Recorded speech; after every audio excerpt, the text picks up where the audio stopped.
Nicholas Bornolis of Capital Inc., and I would like to welcome you to our new podcast in the series Riding the Waves of a Lifetime. This podcast series gives us the opportunity to interact, to discuss with maritime industry leaders who are sharing with us career and life experiences, as well as their unique insight into the industry's challenges, opportunities, risks, and direction. And in that context, I am really privileged and honored, I would say, to welcome Mr. Philippe Louis Dreyfus with us. And he is going to be the person that we will discuss with today. Philippe is so well known throughout the industry. Philippe, welcome. And looking at your career, you have been a shipping banker. Good afternoon, Nicolas. Hello. Thank you. Merci, Philippe. So looking at your career, you have been a shipping banker, a ship owner, an entrepreneur, an executive, a statesman, a paratrooper, and a recognized athlete. So quite a life story. So let me give a couple of details without going through your whole career. You've been a banker with Bank Louis Dreyfus, with Bank Palace, and with Crédit Naval. You've been a ship owner, executive, and entrepreneur, managing the shipping arm of the LD Group, Louis Dreyfus Armateurs, and you launched its diversification into a number of activities that we will talk about later on. You have been a statesman, and you are a statesman, president of the French Shipowners Association, of the European Community Shipowners Association, and BIMCO. You've been an athlete with the French team champion in squash, in rugby, and you've been a paratroop officer in the French Army. So quite a long list of notable achievements. So let's start our discussion. Obviously, coming from a family like yours, the question of how you got into shipping is self-explanatory, but still not exactly, because you were part of the LD group that had a lot of different activities. So you chose to concentrate on the shipping arm. You started as a shipping banker, then you went to Louis Dreyfus Armateurs. So tell us how it all started and how it all evolved. In fact, I chose to get into shipping, and at the same time, I did not choose. It's something which happens in some family companies. You feel entitled, or in a way obligated maybe, to choose the way of your father and grandfather and great-grandfather, the fifth generation, now to six myself. It's a lot of time, 170 years. So you don't really put the question to yourself. You just do it, and that's how my father decided it would be. So I got into shipping as soon as I came out of the army, and my father was saying he needed me to come, and urgently. So I would have stayed a few more years in the army. I would have liked that. I liked the life there. And when I arrived in the shipping, in the family group, it was soon for me to discover that I was needed, but not really that much. So there was some kind of an ambiguity, and I thought it might be a better idea for me to try and fly with my own wings and to do something else. And then I decided to join the banking sector, which I did at first our bank in the group, but very quickly after, an outside bank headed by a very well-known banker called Pierre Moussard, who was the head of Paribas, and he created his own structure, and I went to work with him for 15 years, and I loved it. And I also make some money on my own, which is not the case when you're maybe in the family business. So that was satisfactory by all means, to do something on your own. And having been, how would I say, having been contacted by the state, by the French state, to become president of a public bank called Crédit Naval, who was in charge of financing shipping, I took that opportunity to know something about working for a public company, which is quite interesting in France, a very administrative country.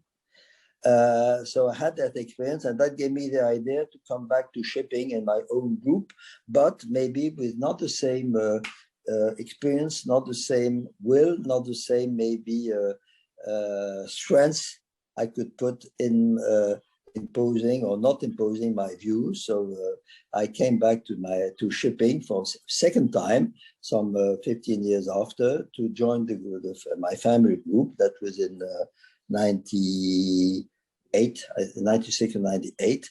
And I enjoyed it all the way. I arrived at a group who was almost 100% transportation, bulk, dry bulk transportation. And now it's dry bulk transportation. It's a really, I will not say marginal, but a smaller part of our business compared to the others, which is industrial shipping, logistics, and special purpose shipping. So that's how I describe my career, being in shipping once by moral obligation and second by choice. And then by choice, I loved it all the way. And I've been in this company for now 20 or so years and happy to be there. I've transformed it quite a lot, I would say. And it is now really part of my life. And my son now is in charge with no obligation whatsoever. And he did work outside in London, in Paris, in other companies before he joined. So now the cycle is not completed, but at the end of it. Very interesting, Philippe, that you mentioned that you started your career. I mean, I will not go, of course, to the French Army paratroop years, which this must have been quite an experience. But you were a banker. You earned your wings before coming to the family business, to the shipping end. And when you took over, you really transformed it, as you mentioned. And one of the stories that I found particularly intriguing was your spearheading the telephone company, LDCom, that became Neuf Telecom. So you have a banker who is going into a shipping arm, transforming it into a number of activities beyond the traditional dry bulk business, and starts one of France's biggest telecom companies. So tell us a little bit about it.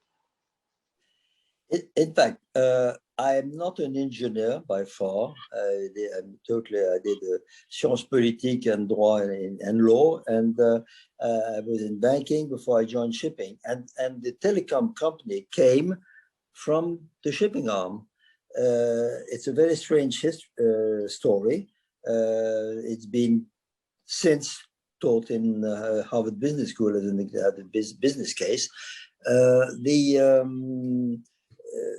Shipping, we had already at that time the experience of laying cables in shallow water, and a very large American telecom group, MCI WorldCom, asked us to put some cables in La Seine, the river, you know Nicolas very well. And we decided to accept that under the condition that we would lay a cable for them and lay a cable for us with all the fiber optics available for us to be rented or sold outside. So that's how we became a small telecom operator. And then happened the big problem of the telecom world, who inflated very much for some years, and then there was a boom. And we were able to buy some of our clients, and we became a larger telecom operator, larger and larger. And then we had a big partner, which was a second company in France called SFR. And we decided 10 years after the creation of LDCom, renamed Nine Telecom, to sell the whole of it for at a valuation which was almost $9 billion. So in 10 years and putting a few hundreds thousand, I think 30 million in the company, and we sold it on a valuation of 9 billion, which is a very good success, which allowed us to compensate some of our family members who wanted to leave the company and have their own life and their own money. My cousin Robert took over the trading side of the business and took it to Switzerland, and I took over the shipping and logistic arm and kept it in France. I'm French, French family, and quite patriotic, so I kept it in France as a shipping arm, which was a very stupid thing to do. Nevertheless, it was for me the only thing to do as a French citizen. But Philippe, when you took over the shipping arm of the group, as you mentioned, your core activity at the time was dry bulk.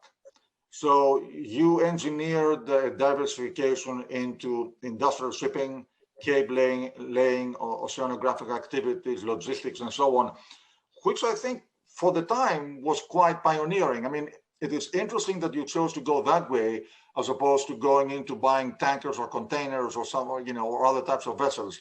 Tell us a little bit about what prompted you to go that way. I was lucky. Fair, and maybe some knows for the future.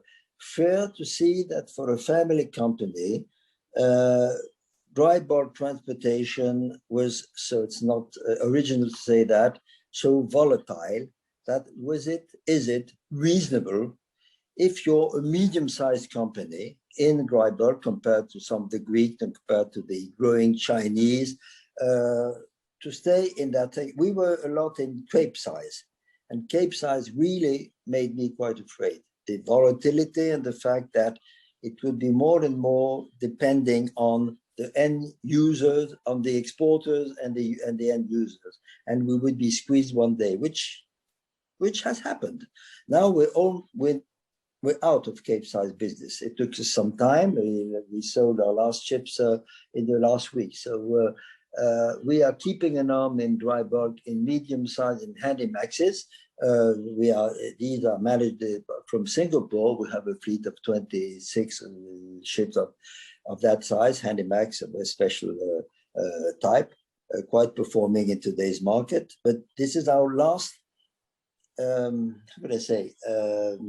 foot in pure transport. And when I decided to try slowly to get out of dry bulk, at the same time, I believe that we should get into industrial shipping, which would be maybe less rewarding when the market is high, but definitely safer to have long-term contracts with industrialists, with the B to transport Airbus airplanes, with Airbus to transport, to do cable laying vessels with Alcatel at the time, which is now sold to Nokia, and we still manage a fleet of 9 cable laying today. And also, I strongly believe in the future of logistics in Asia. Now we employ almost 2,000 people in Indonesia, 200 in Malaysia, and we do port logistics in this country. And our last baby is quite operational today, is specialized ships to do the logistics of windmills. We've sold these ships 7 or 8 years ago. We had the idea, we didn't have them built because nobody thought they would be useful one day. People were a little, had in mind that they could maintain windmills with small rubber boats with two people with climbing big ladders to get on top.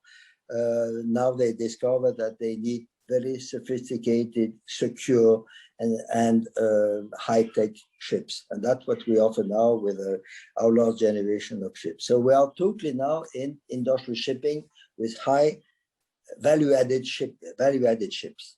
Very expensive, but we make our money on the long term, not as it is in dry bulk, where you could lose a lot of money for a few years and make enormous amount of money in 1 month. It is not how I see life anymore. Very interesting. And Philippe, Yes.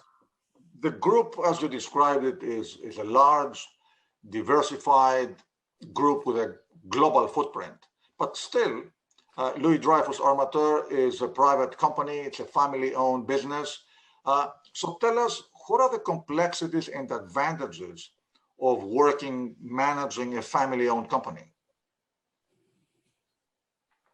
And I think that can take us to our discussion about shipping being a family business versus... Exactly. I mean, I believe, I always say, I don't know the figures, but maybe, Nicola, you know them better, but definitely 90, but maybe 95% of the shipping company in the world are family, definitely 90%. Would they be Greek or French, but Peruvian or Mexican or whatever?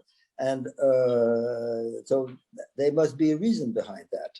And the reason behind that is that and the reason behind that is the fact that shipping is a risky business. Shipping is a business where you need a long-term view of things, and taking the risk, having the culture of seeing long-term, having a long-term view of industry and business, and also having the capability of, at the same time, having a long-term view, and at the same time, being able to react very quickly to any kind of decision to buy or to sell. You need to be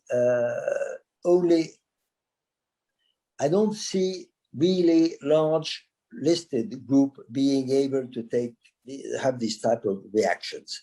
And this is why I believe shipping is in the hands, for the best or the worst, but for the best, I believe, of families worldwide, because they have this culture of long-term, this culture of risk, and having at risk their own money, and the culture being reactive and proactive enough to be able to take opportunities.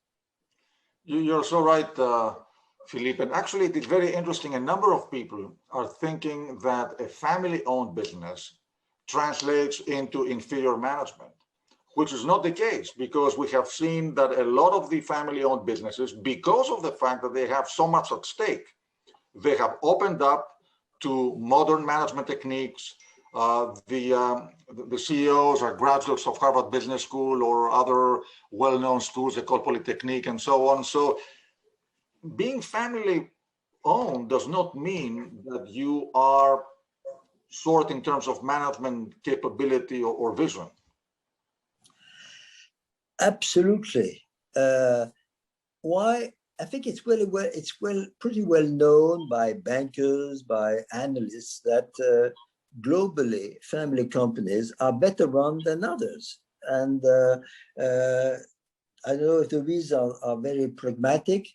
It's our money that we keep a real eye on it and how we manage it. But it's not only for that. It is because family companies care about people, have a long-term view, and in today's world, and I hope it will become more and more real in the future, these aspects of business, which are the human aspect, the fact that a company in a capitalist company, it's not only about shareholders, it's also clients, it's also banks, it's also all the counterparts, the states, the press, the ecosystem of the company is not only the shareholders, and that I believe family companies know it by heart, by essence, by guts. Listed companies discover it later, and they do it by obligation for the annual report, and they're not always all totally convinced about the reality. It's a little artificial. Not for family companies. It's perfectly right and true and sincere in family companies. Of course, I have to say, Philippe, that Capital Link has the privilege to work with a lot of the publicly listed companies. So we are lucky and privileged to be able to see the best of both worlds, the private and the public. But going back to your comment, how much does company culture matter in running a successful company such as yours? And is there a company motto that you have instilled to your team throughout the years and that the company follows? I would say when I meet someone today for Louis Dreyfus, and when I was working in the bank and I was hiring somebody to work with me, I was not the boss. I was one of the director of the bank. I always said, enjoy yourself. That's one thing. You have to enjoy what you do and not do it by obligation. But the main motto, I think, in the company, in the firm, same as in life, is loyalty. Loyalty to the company, loyalty to people from whom you take orders, loyalty to your colleagues under you, who expect from you to be sincere and to support them. And these are things, these are values which you learn in sport and which you learn in the army also. You can only rely on people if you believe that they rely on you at the same time, and vice versa. How long were you in the army, Philippe? 3 years, because I was in these days in France, it was an obligation. It was the military service was an obligation, but I added a few months to become an officer, and I added a few months to become a para commander officer, and I enjoyed it very much. But exactly. My father had to ask me to come back to stop recreation and fooling around and come back, even though he spent 6 years in the army during the war, and he was a Compagnon de la Libération, which was the highest French decoration given by General de Gaulle. Quite an experience. So before we go to your industry footprint, and you have a big one there, let me ask you as a last question, more on the personal side. When you look back at your overall career, would you like to share with us a couple of instances that you consider to be major challenges that you had to make decisions and how you coped with them? First, can I say, I do look back, everyone looks back, but I still look at the future, sorry to deceive you. Even if I'm a rather elderly person now, I don't feel at all like an old person. So I look forward also. But looking back, when you say looking back, you look, there was Nietzsche who said that the best lesson to know the future is to learn about the past and not forget the past. What I would see are the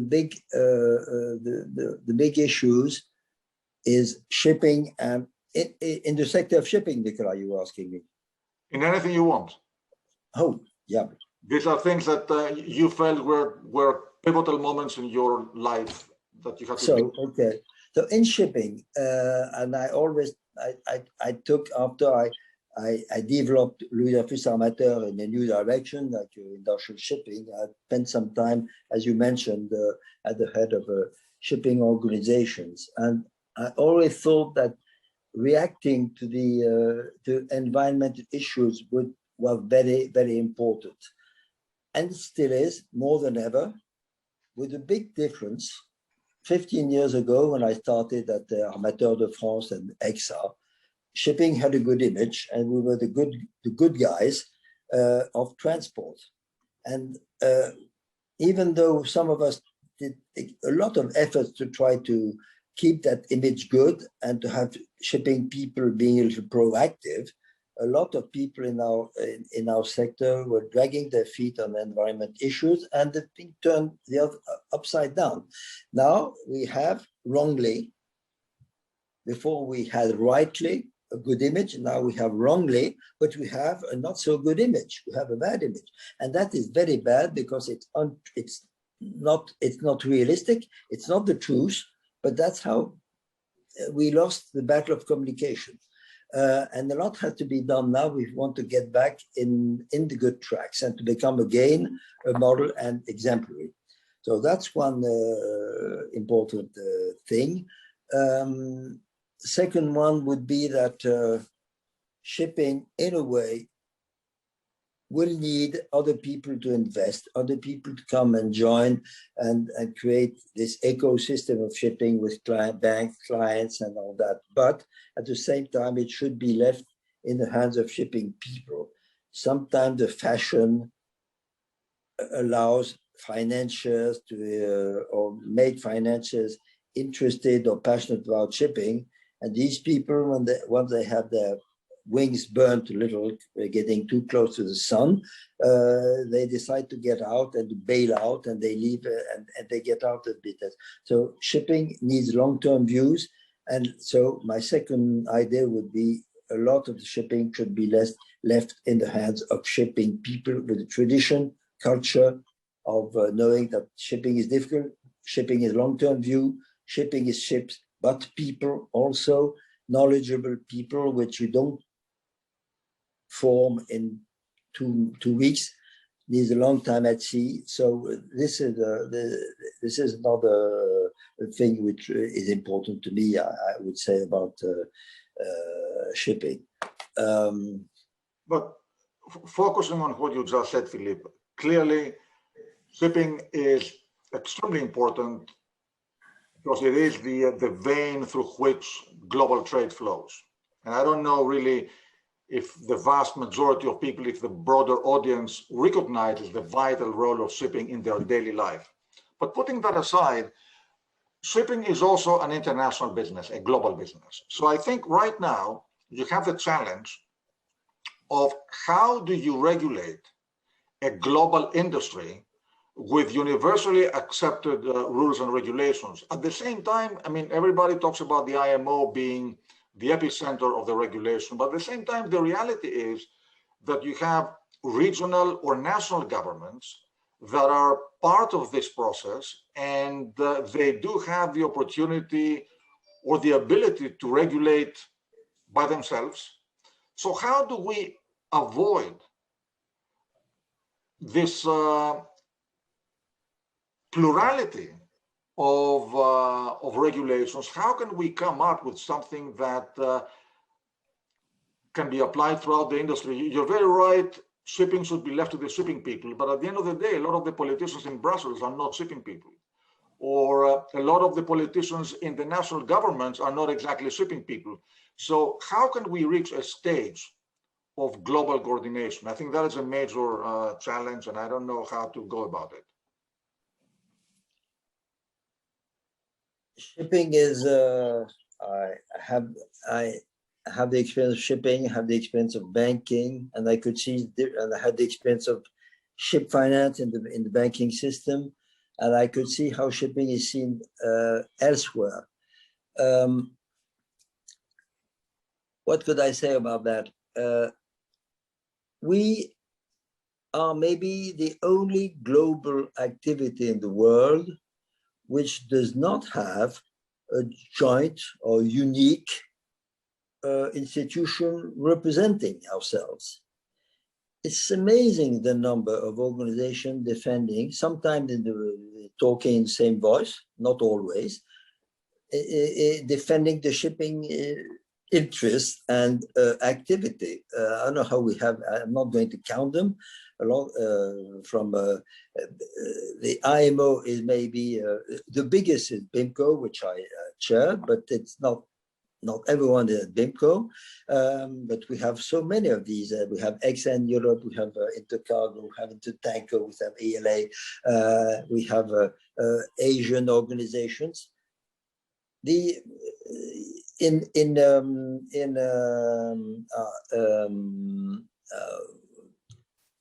Transport aérien, in the air, you don't have that. You have one big organization, and that allows maybe a more homogeneous position. But shipping is as it is. We have a lot of things in common. Solidarity, we work very well together, but nevertheless, we are a very balkanized world. So we have this, how could I say, we are penalized by this balkanization of our organization. And that's why we have the risk of having regulations which are taken, would they be by sector, for container shipping or for tankers, or by geographical areas, with Europe very, very tough and active on environmental matters, but who covers only Europe. And that's the saddest thing which should happen, is not to have a global international organization with European having European decisions only affecting European ship owners, or eventually international ship owners getting into European ports. But that does not cover the whole of the question. For me, IMO should be the only body to work, and we also, most of us say that, but it's very difficult to organize, and it takes a lot of time. So I tried. I've been president of EXA, president of BIMCO, and that is my failure. But I'm not the one to have failed. Others before me have, and others after me may also fail, getting shipping together and speaking in the same voice. I think it's almost impossible. General de Gaulle saying it's impossible to drive France because there's a country with 200 cheeses. It's impossible to govern them, but it's a little like shipping. We don't have cheeses, but we have types of shipping, nationalities, and it's almost very difficult to govern, especially when you have two big entities, China and Greece, and who in a way govern the shipping world. Of course, when you listen to the Greeks, they will exactly say that they're a big part of the global industry.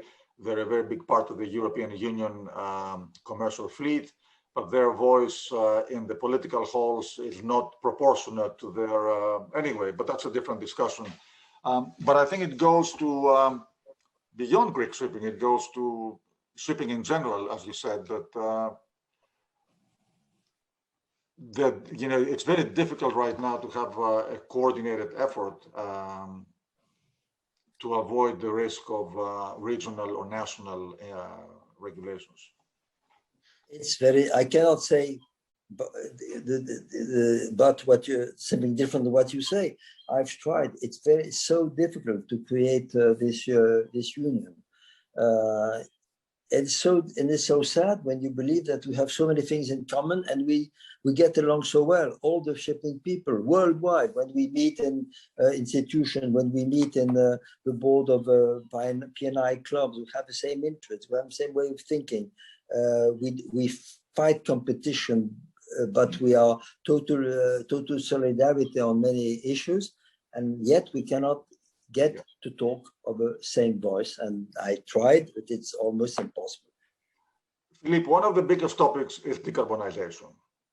That I think is what is fueling the overall discussion. So do you, and I know you have been a proponent of a number of solutions regarding how to achieve decarbonization, how to raise money for decarbonization.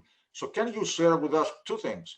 If you think that decarbonization is feasible, and if you can share with us your insight on these two topics, on how to get there and how to finance it.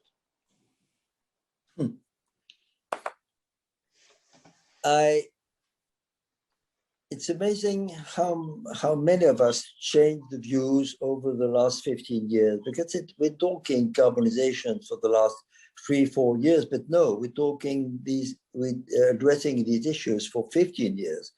At least some of us tried to make shipping aware that these things should be on the top of the agenda.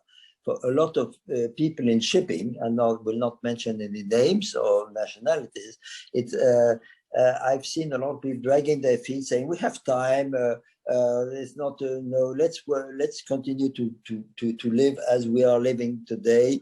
No need to get annoyed before we have to. We should have been. We would have been more proactive in shipping. Maybe we would have proposed to world organizations, and especially European organization, who is really at the lead on these issues. We would have proposed regulations which would have been more suitable, at least for the shipping people, and acceptable by politicians. Since we did not propose anything, they took their own decision, and they took decision, and they will be taking decisions will not make us happy.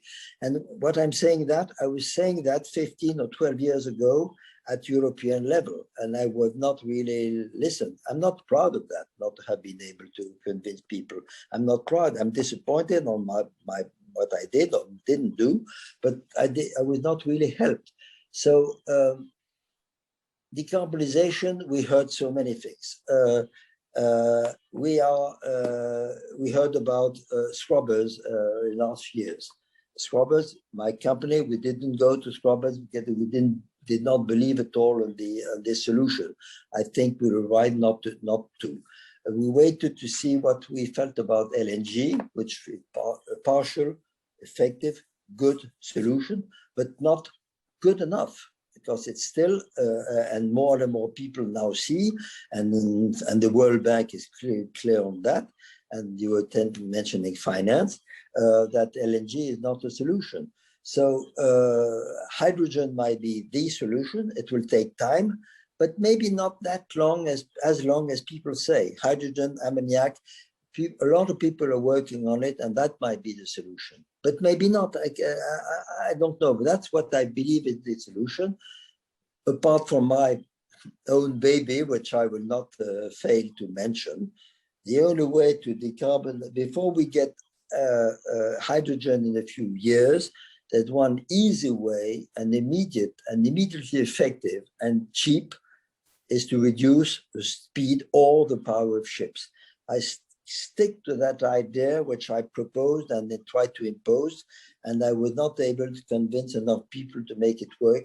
But I am sure that it will be the solution in a way, whatever happens, because with all the regulations put forward by the authorities worldwide or European, the consequence will be that ship owners will see that it's cheaper to reduce the speed of their ships than to get hidden by regulations, whatever they are, imposed by Europe or by the world. So I will be right one day.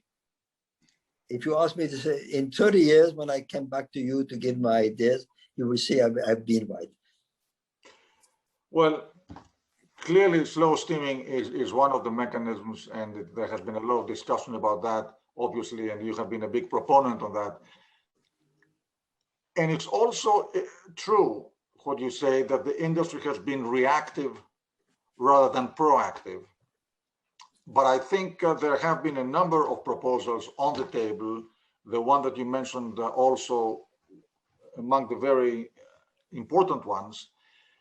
But I think the perception is that these things are evolving very slowly. And that's what gives the opportunity to regional or national regulators to step in. But anyway, let me go to the next topic about how to raise money for decarbonization. You have ETS, you have the carbon levy, and so on. And I know you have been part of a proposal, if you would like to share that with us.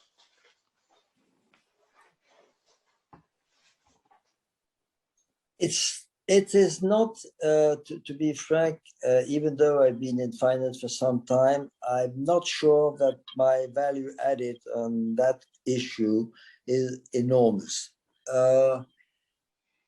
Because today finance answers to the main society issues is changing every day.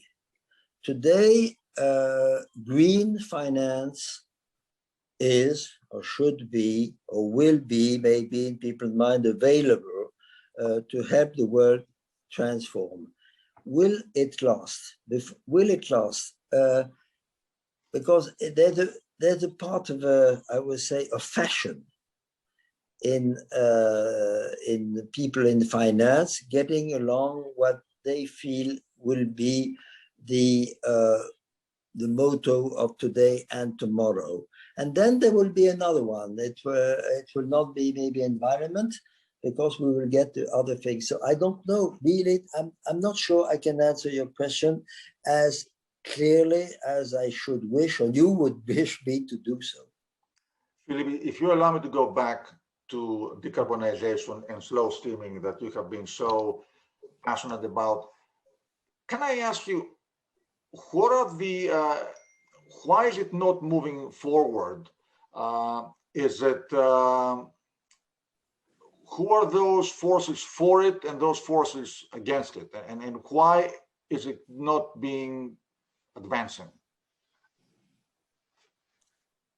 Look, Nicola, you follow these things. You've been following them very closely. I know you're putting the question to me, but I'm putting it to you. How do you see it yourself? I'm not sure I'm a very have a clear view on that answer. I know how do you see it? You know, on a different level, having the opportunity to speak with a lot of people, at the end of the day, what I hear is ship owners saying, all we want is, number one, we're going to adapt to whatever regulation is out there, but give us clear rules of the game. And this has not happened yet. So if you have clear rules of the game, then you can decide if you want to go slow steam or not slow steam. But I think right now, obviously, there is a diversity of opinions, strategies, options, and I think no one knows what is going on in a way. And that is what I hear from a lot of ship owners. Obviously, the slow steaming is a very clear path forward, but a number of people on the other side believe that this is not the final solution when it comes to decarbonization, because slow steaming will reduce decarbonization but will not eliminate it. Of course. So if the target is elimination of decarbonization, then you need different objectives, different regulations, but you need some specificity, and for the time being, we don't have it. May I make clear something? I always said that speed limitation or power limitation is not the solution. It is the solution d'attente, waiting solution. Intermediate, something. Of course. As I said, hydrogen will come maybe one day. Maybe it will be LNG, who is not a decarbonization solution, but it will take time to have every port in the world, or every big port in the world, equipped with ammoniac or hydrogen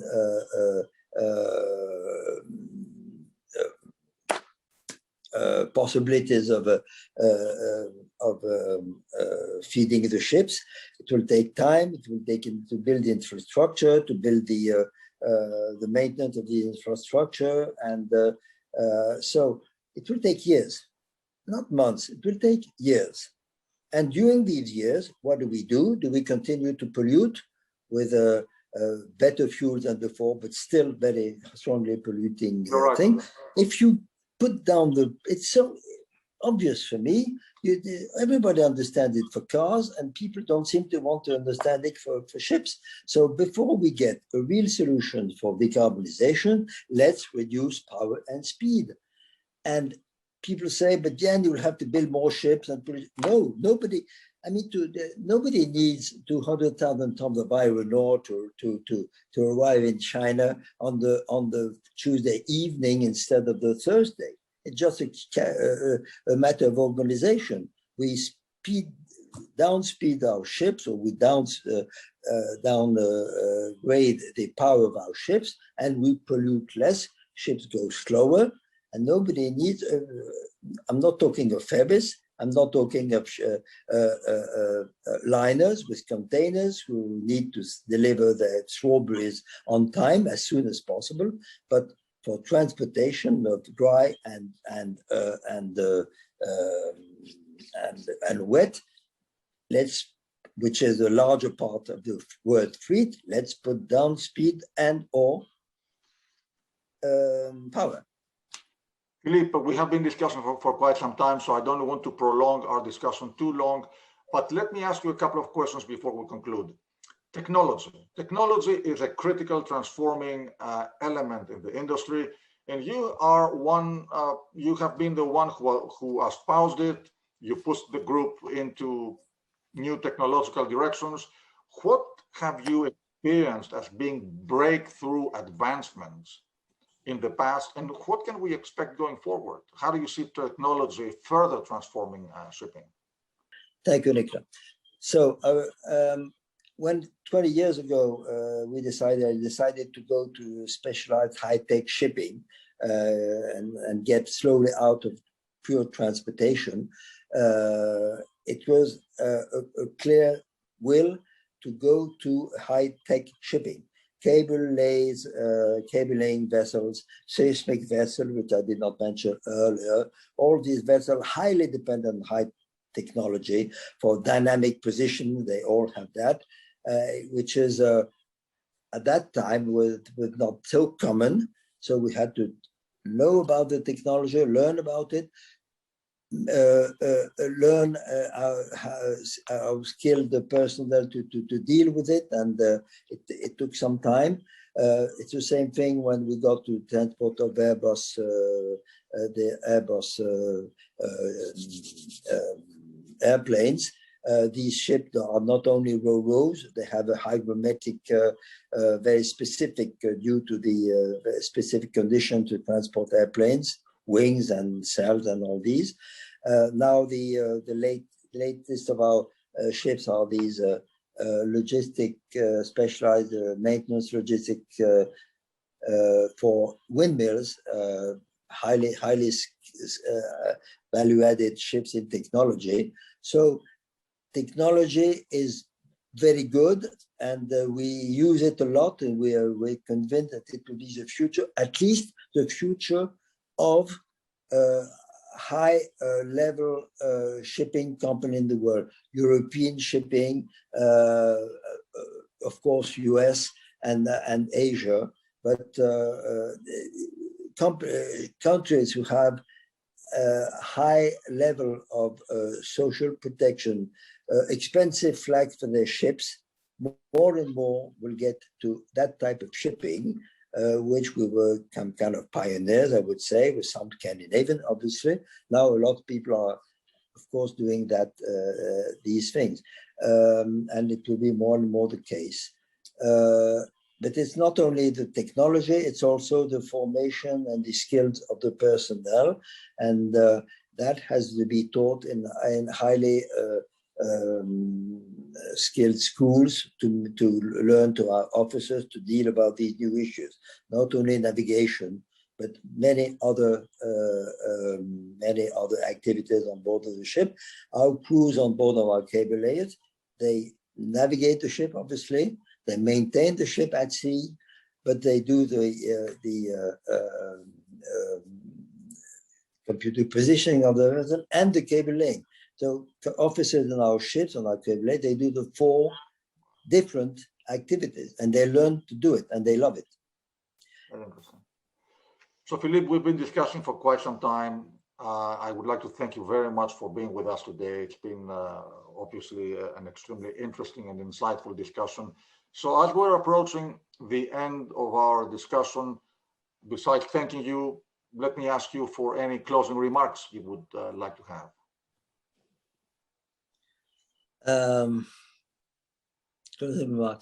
I would say that when I look backwards, as you mentioned earlier, which I don't always do, I must say it's very pretentious, but I'm happy what I've been doing in my life, in sport, in the army, in public life, and in professional life in shipping. must say what I've tried to do and not always succeeded, especially maybe leading institutions as I had the honor to do, but at least I'm happy with what I've done. I'm happy with the family I brought up, and both of my children work, one in my in the shipping side, Louis Dreyfus Armateurs, and my daughter heads our private equity company, which is doing very well. I can say that if I look myself in the mirror, I'm quite happy. Nothing bad about it, and I think that's a message maybe for others. When you have ideas, when you have something you like in your life, stand up and fight for these ideas, for these, for the will you have to become yourself. Fight for the values you cherish, and then you will end your life happy, because you can look backwards and you can look in front of you in the mirror and say, okay, I've done what I wanted to do, and I have nothing to be ashamed of. I've had the courage, had the loyalty, the interest into people. So I can look myself in the mirror and say, okay, you've done what you wanted to do, and you're nothing to be ashamed of. And that's, I think, important for a man. Well, all I can say, Philippe, is not only on behalf of Capital Link and myself, but I think on behalf of the industry, we are truly privileged to have someone like yourself having a public involvement beyond your private affairs, and really you've left a very positive mark, and I just want to thank you very much for being with us today. May I, one more word? It's easy for me to have done that because shipping is a wonderful business. Shipping people are exceptional people. They have things which others don't have, definitely. And that's why everyone who gets into shipping stays in shipping or come back to shipping for the quality of the people, would they be AB seamen, officers, or very rich ship owners. We have something very specific which makes us get along so well together. Would we be any nationality, and it would be blonde, brune, gray hair, Chinese, Peruvian, Greek, or French, we have many things in common, and that's what counts. Thank you, Nicolas. Thank you, Philippe. Thank you very, very much. Thank you again. Thank you for asking us to do this experience and looking backwards or forward on our businesses. Thank you for the job you're doing for the community also. That's very kind, Philippe, and thank you. Coming from somebody like yourself, it's a tremendous comment. Thank you. Thank you, Nicolas.